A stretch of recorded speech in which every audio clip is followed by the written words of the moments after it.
Hello, TIE participants. Today I'm going to talk to you about Rocky 3D, which stands for Resolving Orbital and Climate Keys of Earth and Extraterrestrial Environments with Dynamics. I'm your host, Michael Way. I'm from the NASA Goddard Institute for Space Studies.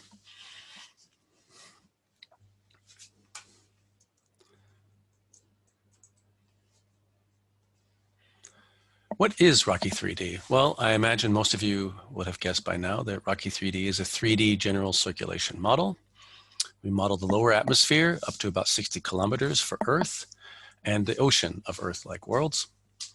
It's based on a parent Earth climate model, which is known as Model E2, which is used in the IPCC and CMIP studies.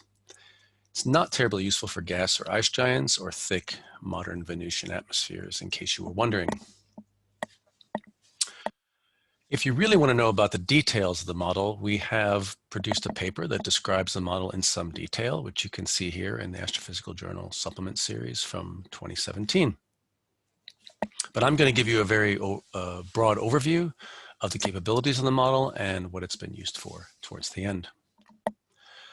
What is our philosophy? Our philosophy is that we remain as consistent as possible with the parent Goddard Institute for Space Studies Model E series of Earth GCMs as they develop. So currently, we're using a version of Rocky 3D we call Planet 1.0, which is described in the paper you just saw. And that is based on a version of the GISS Model E2, which is the CMIP5 model that's described in Schmidt et al. 2014, which again, you can find in that paper. We are currently working on a version of Model E2.1, CMIP6, that we will be calling Planet 2.0 when it is frozen, and the paper will be led by Kostas Sigaridis. Some of you might be wondering why we want to be tied to the Earth climate model so tightly. It's because of the 100 people in our institute, most people are working on this Earth GCM, and we have to leverage their skills if we want to be successful, because we're always going to be a smaller group. So we gain a lot by being a part of this group and working with them. And some of the changes we've made in the model have been helpful to the Earth climate side of the house. So they are very positive and enjoy working with us generally. Not to mention that many of us are in both teams. What are some of the longer term improvements in Model Planet 2.0 that's going forward? We're going to have modest improvements in the convection scheme, the planetary boundary layer, and mixed phase clouds, and a few other small things. We will keep our workhorse 4x5 resolution atmosphere and ocean model, but we will also offer a 2x2.5 lat-long atmosphere with a 1x1.25 ocean version. And we will create standard templates for Earth, not Earth as we call it, and anoxic planets. For the future, we're going to be coming out with something called Planet 3.0, which is based on Model E3, which will go into the CMIP7 archives. When this will be completed is still to be decided, but I'm hoping that we will have something by late 2021 or early 2022, because the major improvements are things that we desperately need in the planetary side of the house. For example, we need improved boundary layer scheme, because right now the boundary layer can be quite unstable in some situations. We want to be able to have CO2 clouds and CH4 clouds in particular, so we can do Mars properly, modern and ancient Mars, as well as Titan.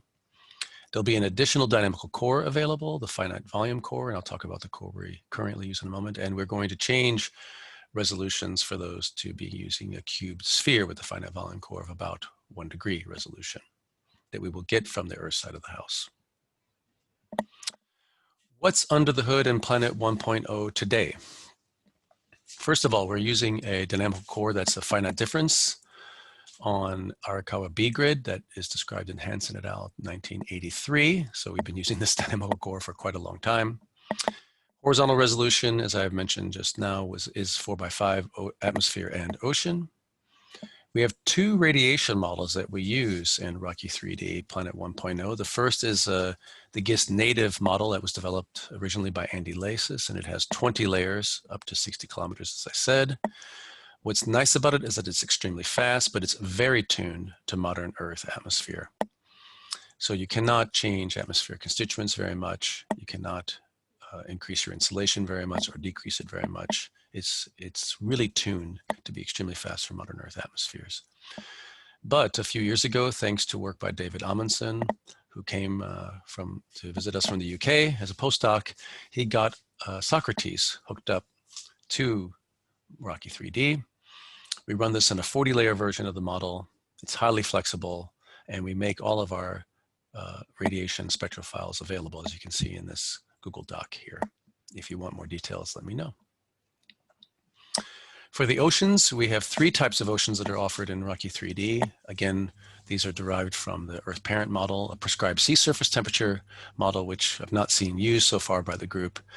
Q-flux, or what is also called in literature slab ocean or mixed layer ocean.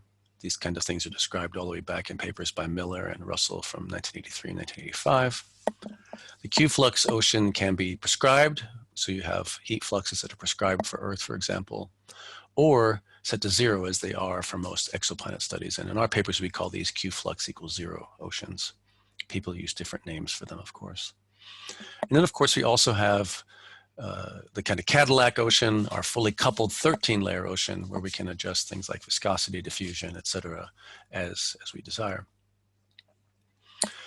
We also have some calendar extensions that go well beyond Model E2 that allow retrograde spinning planets, slowly rotating worlds, tidally locked worlds, and all kinds of spin-orbit combinations. And that is work mainly due to Tom Clooney, for which we're very thankful. On the cryosphere side of the house, we have interactive snow and sea ice. Land ice, unfortunately, is prescribed at model start. It's not dynamic. So we're hopeful that eventually the Earth modeling group will address this issue, but it can be a problem if you're not careful, like all models that are essentially black boxes if you don't know the inside details. As for clouds, we use a mass flux scheme, which is common amongst modern GCMs for the cumulus parameterization. We relax the Model E2 limit, restricting the convection top pressures to greater than 50 hectopascals. That's so we can do things like modern Mars. Stratiform clouds are subgrid cloud fractions that say are diagnosed from relative humidity and stability. Only water convection in clouds are represented in Rocky 3D at the moment. And as I said, we're hoping to expand those capabilities in Planet 3.0, where we will have an explicit 2-moment microphysics representation, the Gettle and Morrison 2015, which we hope will scale more easily to a much larger variety of other planets. As for the ground hydrology, so we have surface and subsurface runoff. The subsurface is a 6-layer soil model that's 3.5 meters deep. That can be adjusted. We have these 5 different soil types: sand, loam, clay, peat, and bedrock. And of course, the soil has dependencies based on water holding capacity. For the albedo of the surface, it's spectrally flat and assumed, as I say here, to depend linearly on soil saturation, as one might expect. Hence, it will evolve what's known or rain, precipitation, or evaporation. And vegetation cover can actually be prescribed, at least modern Earth vegetation, by the ENT package, which again is underutilized in the planet branch so far. We're hoping eventually to develop much more flexible scheme to do exoplanetary type explorations.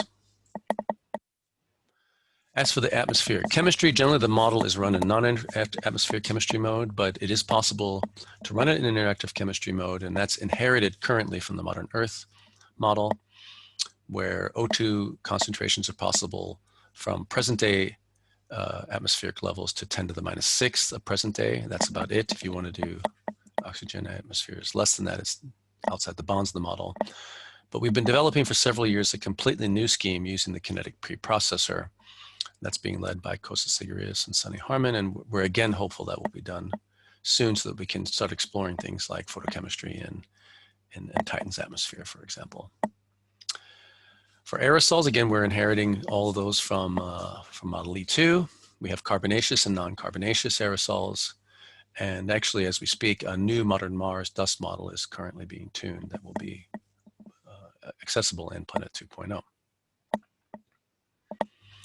What is our near-term development? We're talking about ocean biogeochemistry.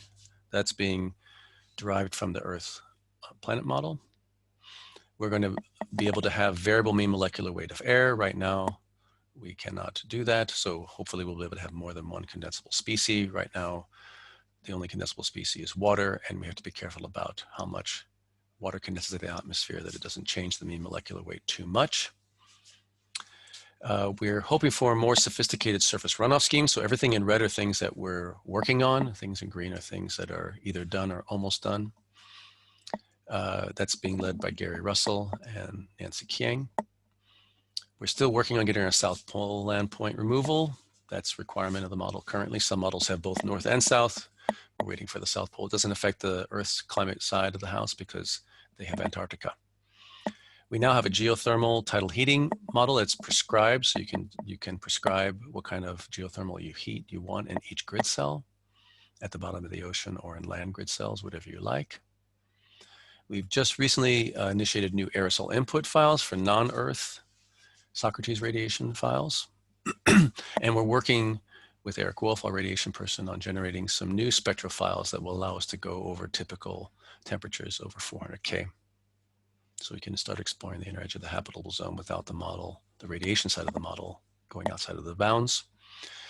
And we're working on, as I just said, Mars-specific dust and aerosols. That's being led by Jan Perelwitz and Kostas Sigouridis. For near-term development, again, we have just recently integrated completely with planetary spectrum generators, GLOBES interface, to allow us to do transmission and reflection spectra and phase curves.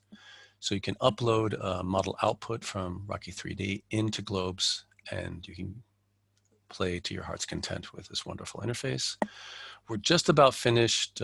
We've done some modifications, in particular Tony Lebois-Citier with John Marshall at MIT, to expand our ocean to be able to do deep ocean worlds, things like Europa and Enceladus, so that we don't have to worry about the thin atmosphere approximations. And another thing that we're working on with our side of the house is interactive changing of surface types at runtime, so that if your land suddenly gets flooded, it can become ocean, or if ocean drops, it can become land, and the same thing with the ice. And we're also working on an active ice model, active land ice model. Otherwise, Rocky 3D is an open source model, and we do substantial outreach.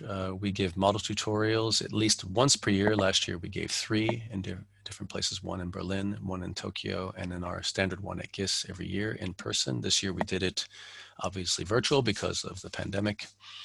The latest version is down here at the bottom, the May 2020 version, and a lot of people have actually used the model because of these tutorials, so we feel like it's been very successful.